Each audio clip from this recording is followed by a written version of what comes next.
Good late morning. It's just before midday here in Tianjin.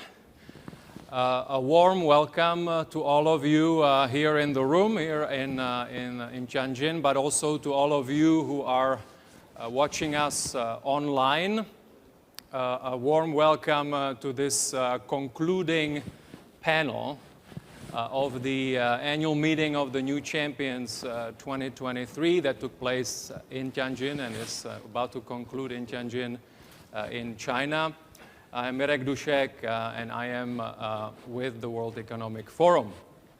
This is a tradition that we have to have concluding panels, 30 minutes, so we will have a quick discussion together. And why we do them? Because we want to make sure that we are able to summarize or to look at the key highlights, the key learnings that we've had from those 3 days here of deliberations, dialogues, but also working sessions, workshops. We've had over 170 of them here over the course of 3 days. So it's that function of just looking back quickly and bringing those key highlights, but also looking forward, so making sure that maybe there are glimpses of next steps, things that have happened here that can be useful for people in the future.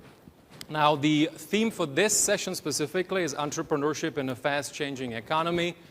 It is intimately linked to the overall theme of this meeting, and I like it because it has both. It has the realization that there is so much change around us, a lot of transformations, and we'll talk about some of them today. But then there is entrepreneurship, which to me signifies a sense of agency, either the creation of agency or reinstitution of agency, if you will. So those would be the two levels that we would like to cover here today. I am joined for this discussion by an august panel, and I'd like to introduce them now. Warm welcome to Keiyu Jin, Professor of Economics at the London School of Economics and Political Science from the United Kingdom. A warm welcome. I'd like to also welcome Jason Bordoff, who is the co-dean of Columbia Climate School and founding director of the Center on Global Energy Policy at the Columbia University in the US. A warm welcome, Jason. Meirav Oren is with us as well. Warm welcome to you. Chief Executive Officer and co-founder of Versatile in the United States. You're also in this cohort of global innovators. We have over 150 of them here, companies that are really at the cutting edge of things in different disciplines, and that have been at the core of the program here in Tianjin. And last but not least, Eswar Prasad, professor at Cornell University in the United States.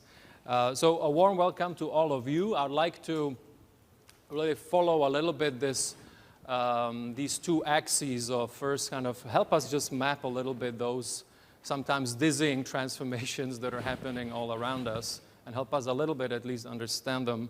And then maybe what are the things that we could do going forward. So I would like to start with Ms. Keiyu Jin, if I could. We are in China, in Asia.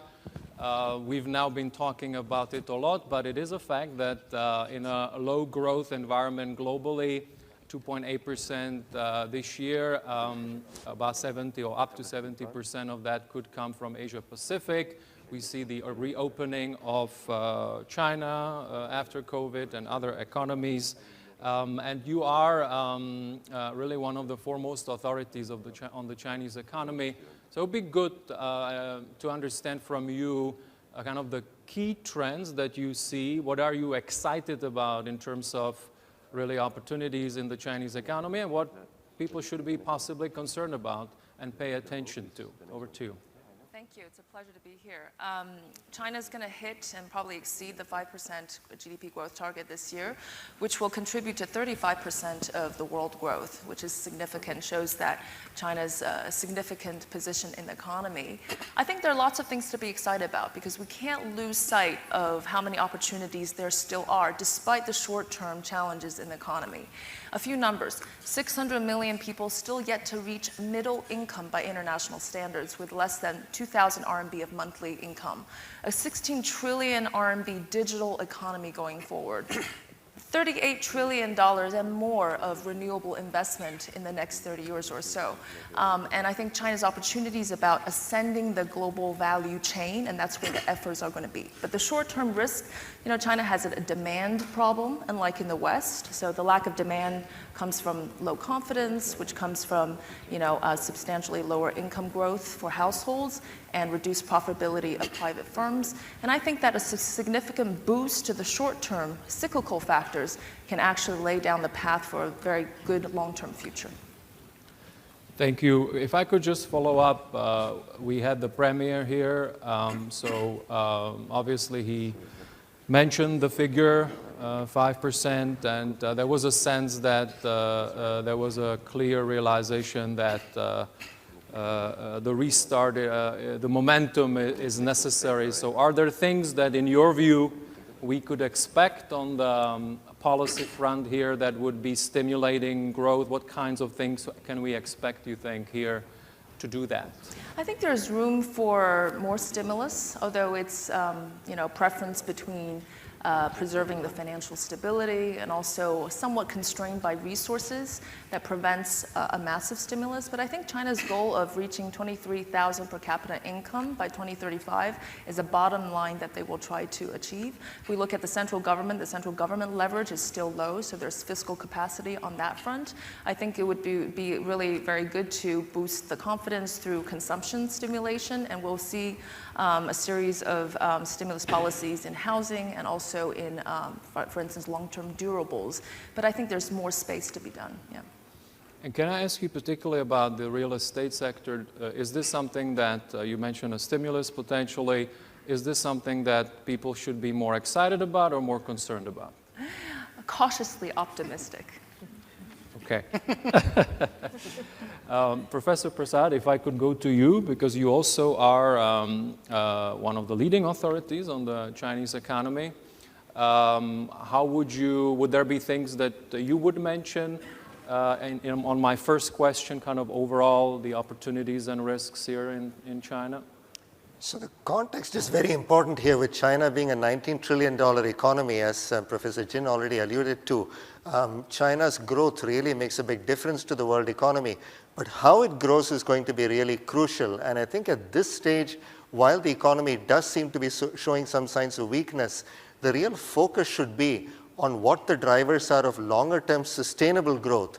So what this means is trying to promote what China has already been trying to accomplish, which is a shift away from heavy investment in manufacturing that is environmentally and economically not quite sustainable in terms of creating financial as well as environmental risks. But rather than undertaking a huge amount of macroeconomic stimulus right now, what I think is really crucial is to think about what is the underpinning of private sector confidence. Over the last few months, private consumption has not been doing well. Private investment last year did not grow as well. So the question is, what can the government do to signal a stable set of policies for the future that could very well promote short-term growth, but contribute to longer-term growth as well? And this is going to require not just stimulus policies, but moves towards a better financial system that does a better job of allocating resources to the most productive uses, some degree of fiscal restructuring that provides a stronger social safety net that encourages household consumption, and measures that move the economy towards a greener, more technologically intensive economy that I think can generate jobs, generate better productivity growth, which I think is the real key for China's long-term growth. Thank you. You are based in the US, and obviously maybe not the elephant in the room, we've talked about it, but at the core of our proceedings have been also the cost of fragmentation, trying to really calibrate all the rhetoric around whatever you call it, de-risking, decoupling, or other words are being used. At the same time, we are seeing $700 billion in mutual trade last year, which was a record. So help us understand, because obviously not only for the Chinese economy and not only for the US economy, but for the global economy, this trade and investment axis is crucial. And so help us understand how you view it. What is the calibration on the rhetoric? Are we going to see actual fragmentation or decoupling, or are we actually going to work it out and maybe it will be marginal to where we are now? It's going to be crucial for these two countries, but also for the world economy, that the two largest economies in the world that have made the largest contributions to global growth in the last couple of decades get it together. But unfortunately, it does look like we are beginning to see some degree of decoupling, although the risks are obvious. Even US Treasury Secretary Janet Yellen has talked about the negative consequences to both economies if there were to be a significant decoupling. Now, whatever the reality on the ground, this uncertainty, the volatility that is caused by these rising tensions certainly affects businesses in both countries, and I think that is not helping very much at a time when confidence is low, and as Professor Jin mentioned, domestic demand has been very weak as well. Now, unfortunately, what used to be seen as a positive sum game, the economic, financial, and trading relationship between the two countries has somehow morphed into a zero-sum or negative-sum game, and I think we need to get beyond that perception.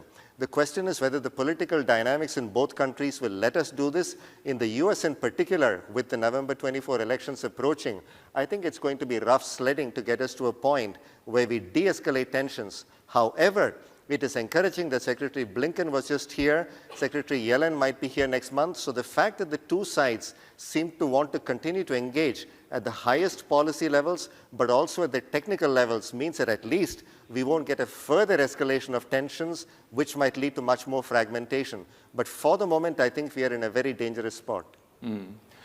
When I speak to business leaders, they're always confused to a certain degree, or interested and curious about kind of what is national security and what is not national security, what are the sectors that will be affected, and what other sectors where quote-unquote normal commerce can continue. Any guidance there?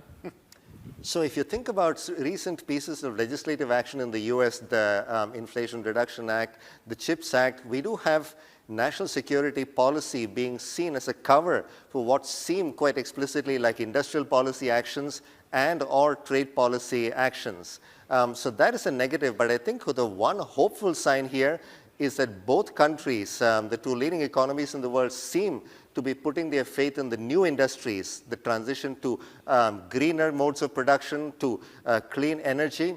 So what I think we need to find is a way to cooperate in these industries rather than think about this as an existential conflict between the two countries. And we've seen tremendous promise in the emerging market economies led by China about how digitization and various other technologies can really bring people up to a standard of living that might have seemed unimaginable just a few years ago. The US, of course, is a much more advanced economy, but it has its own problems. A lot of the population left out of the financial system that doesn't feel it has a sense of agency, a sense of inclusion.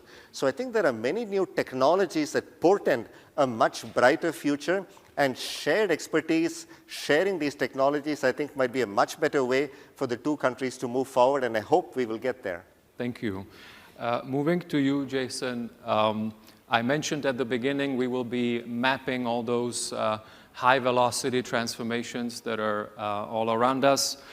Energy transition or transformation, whatever we call it, is now, of course, a key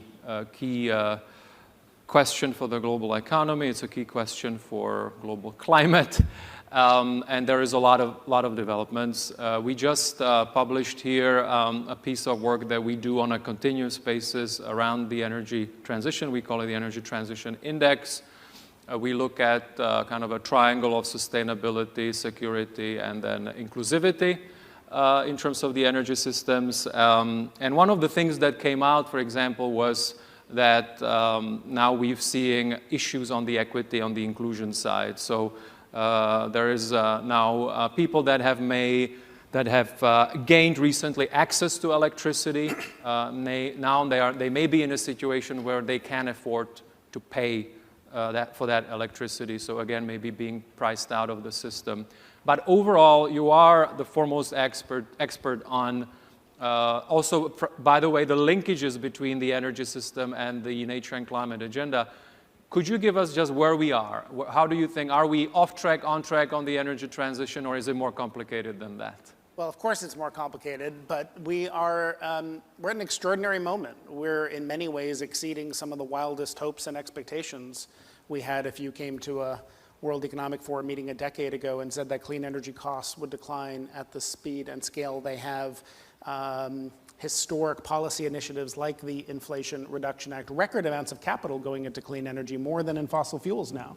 The ratio this year will be 1 to 1.7, nearly twice as much going to clean energy as fossil fuels. So enormous progress, and emissions are still going up. Oil use and gas use and even coal use are still going up.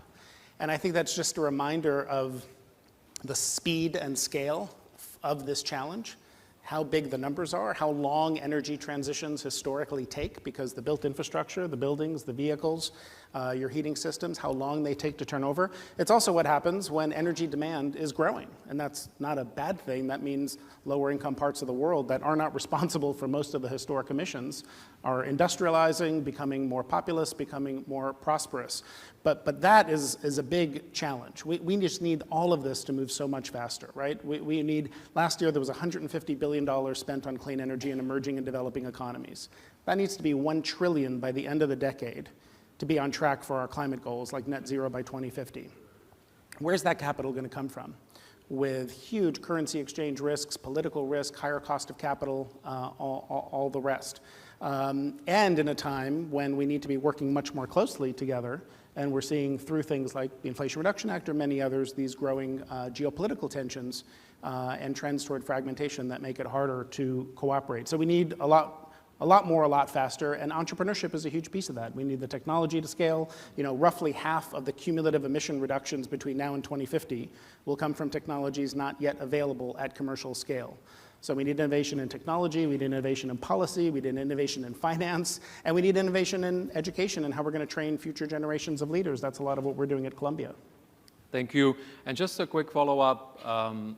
You mentioned the Inflation Reduction Act. Also, you mentioned it, so this industrial policy momentum that we're seeing now around the world. I'm just curious, how do you see it in terms of the contribution of those acts and other similar measures to our effort overall in the world to get to net zero? Are there only opportunities, or are there also risks with that? Yeah, I think the Inflation Reduction Act really is a historic piece of legislation. It's not just the largest thing the U.S. has done, it's one of the largest things any country has done to put huge amounts of capital into scaling clean energy much faster than would happen otherwise. It takes a pretty broad view of technology. It's not just solar, it's not just electric vehicles. There's significant resources in there for all the tools we're going to need, like carbon capture and carbon removal, advanced nuclear, hydrogen, energy efficiency, equity and justice in the transition. Policy matters more than ever before. That's an opportunity, but also a risk. If you're an entrepreneur and you're building companies, government is inserting itself more into the energy sector than it has in a long time. And then you could see the political pendulum swing. And of course, as we talked about already, the Inflation Reduction Act is a piece of industrial strategy.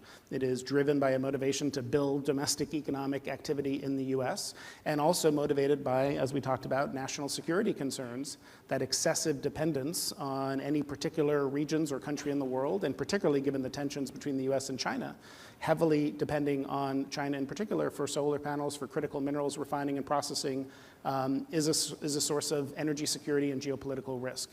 And we need to make sure that we are de-risking but not decoupling.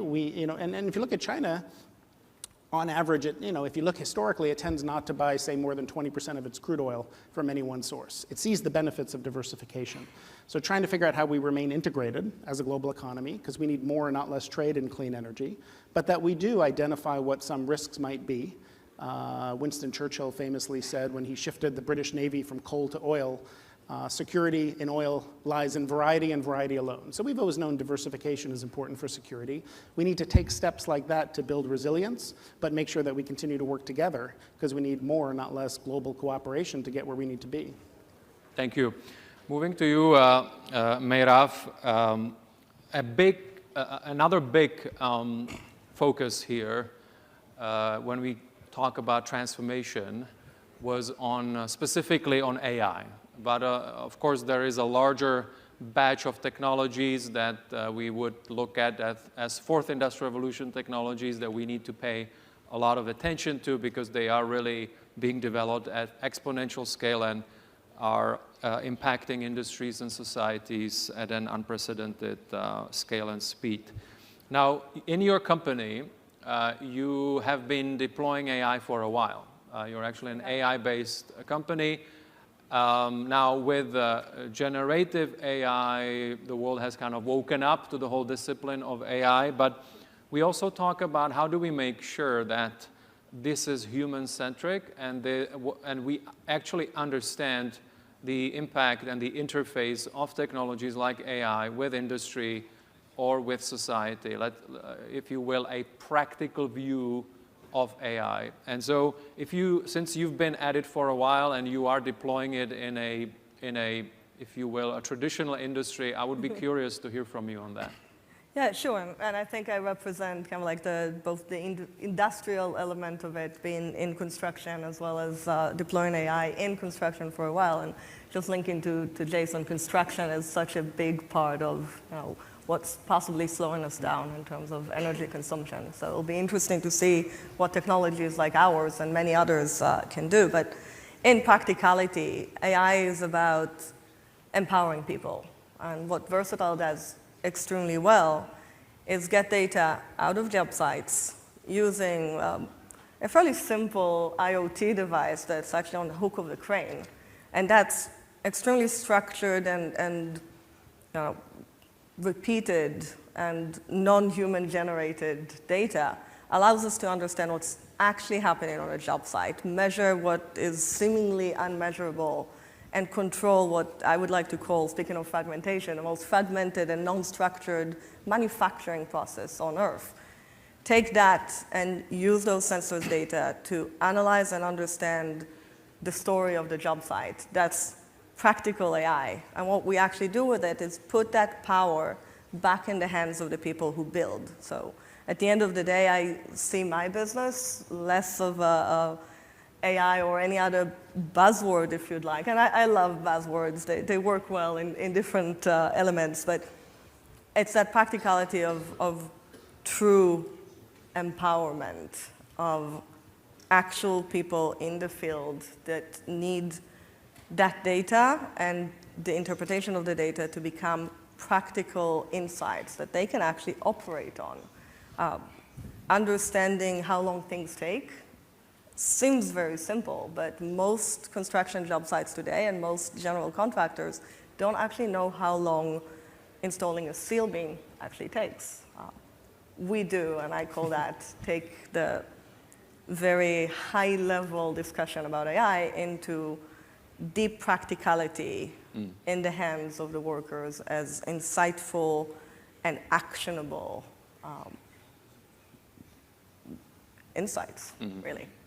No, thank you so much. Sure. We have about 5 minutes left, so I'd like to also then shift gears a little bit to then kind of what would be things that you could take as next steps or things that you think are important that you would like to inform decision makers about that they should do and out of this meeting. Now, you are originally from Israel, and at the core of this meeting is entrepreneurship. Of course, Israel is known as a startup nation and really for having built a very successful ecosystem for entrepreneurship. But I just wonder, now we have, and you've had now for a while, of course, everyone trying to emulate Israel or the Bay Area and trying to figure out how to do this. But then you have all these other things happening in the world. Yes. So what would be, as an entrepreneur and someone who knows also the Israel ecosystem well, what would be the things you would advise governments or ask of governments in terms of the policy measures that could be really helpful? Because we talk about here, we need to unlock a new generation of entrepreneurship. Yes. Well, what should the policymakers do to do that? Such a great question, and it is about entrepreneurial spirit and how to spark innovation. And there's so many challenges that entrepreneurs are facing today. And I think a big part of it is what's happening with access to capital, and that's where policymakers really come in. And if I link it to Israel, for example, one of the things they have done extremely well is actually creating a grant structure that allows you to fail. And there's so much to be said about allowing entrepreneurs to fail without the risk of losing everything that you have, right? Mm-hmm. So those grants really allow companies to spark. And I'll say in this economic environment, as talent actually gets released into the market, it's our interest that they will actually start companies. And with access to capital being limited, creating the right structure of incentives and grants is literally key. And I think there's a lot to learn from Startup Nation. I will also say, though, those grants have to be structured in a way that allows venture capital to come in later on. So they can't put too many constraints that I do sometimes see from governments on those entrepreneurs and on those companies. They have to be allowed to grow into different geographies, for example. And that done right is probably key to solving a lot of the challenges that young entrepreneurs will see nowadays. Thank you. If I could then keep all of you to 1 minute for this round. And it's a nice link on this entrepreneurship note still made up to back to you, Jason, because you have been looking a lot of the role of entrepreneurship in this whole process of energy transition and also in climate and nature. You have established a school around it also at Columbia. So how do you look at it at this interface? Yeah, I mentioned before we need innovation in technology and policy and finance mechanisms. But what I've spent my last decade of my career on is innovation in higher education and innovation in policy research. So at Columbia University, we created the first energy policy research institute in the country, bringing practitioners together with academics to solve policy problems and help policymakers. And Columbia University has created the first climate school in the country. Not just a center, not just an institute, but on the scale of a school. So now we have Columbia Medical School, Law School, Business School, and the Columbia Climate School, the first of its kind.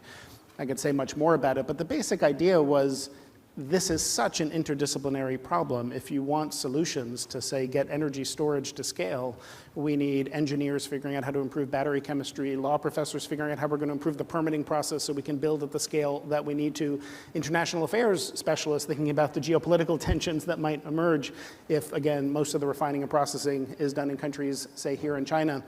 We need all of them to work together in collaborative teams to solve problems. That's not something academia has particularly been good at in the past. And so that's what we're working on, as well as, of course, training the next generation of leaders. We need a lot more people coming into the energy space and the policy space and the finance space who understand climate and our sustainability challenges. Thank you. Ms. Keujin, if I could move to you for your kind of final reflections. So we talked about the Chinese economy. Now it is the second largest economy in the world. We have all these shared challenges, climate change, mounting public or sovereign debt, all kinds of fragilities. We saw the premier visiting in Europe, being part of the climate finance summit there. So what could we expect? Because it's such a key role that China is playing in the global economy. So what would you expect, or what could we expect in terms of further developments on some of those shared challenges, particularly climate? Globalization has had its challenges, at least 4 cycles of protectionism in history, where globalization ultimately prevailed. And I think coming from the UK, the Brexit, scarring effects of Brexit and the lingering effects, worse than the worst case scenario that economists predicted, is a sobering reminder how much the global platform still matters. And it's not just about trade and technology, but it's also about finance and financial integration. So eventually, as the global debt explodes, as we're going to potentially see another wave of global financial crisis, I just do not see how the world can come out of it peacefully without the 2 leading economies, central banks and governments working together to being the global anchor and providing for financial stability, and of course on climate as well. And lastly, the trillions of dollars at stake from economic disengagement. How much can we do with trillions of dollars? A lot. Eradicate malaria for one and end world hunger for another. So let's keep the spirit going. Fully agree. Thank you. And you will close us off, Mr. Prasad. Speaking of financial systems and financial flow, so obviously this is the engine of our life together, our world economy, and has been, you've been writing a lot about the future of money and financial flows and the financial architecture that we can expect. And so I would just be curious because of course, now these days, particularly in the spring, people tend to look at the fragilities and all that, but how do you see it? Because there is a lot of also optimists who would say, well, this is the next era of financial inclusion. This is the next era of cross-border financial flows. So are you more optimistic, or are we also getting ourselves into more risks with the kind of the more digital financial architecture that we're going to see soon emerging or seeing emerging? That very nicely epitomizes the spirit I've sensed at this conference, hope and anxiety. But I want to end on a positive note, so I'll start with the anxiety. Anxiety about geopolitical, geoeconomic fragmentation, about low growth in many economies.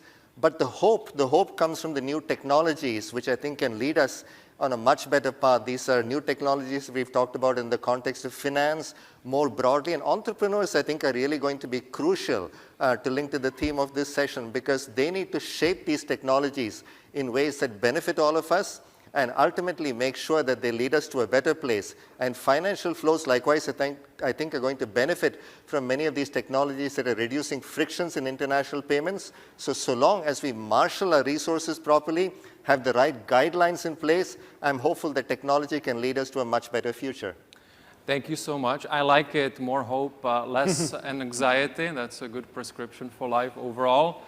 Thank you so much. Thank you really for spending the time and helping us get a glimpse of some of the key outcomes, insights, and what's next for all of us.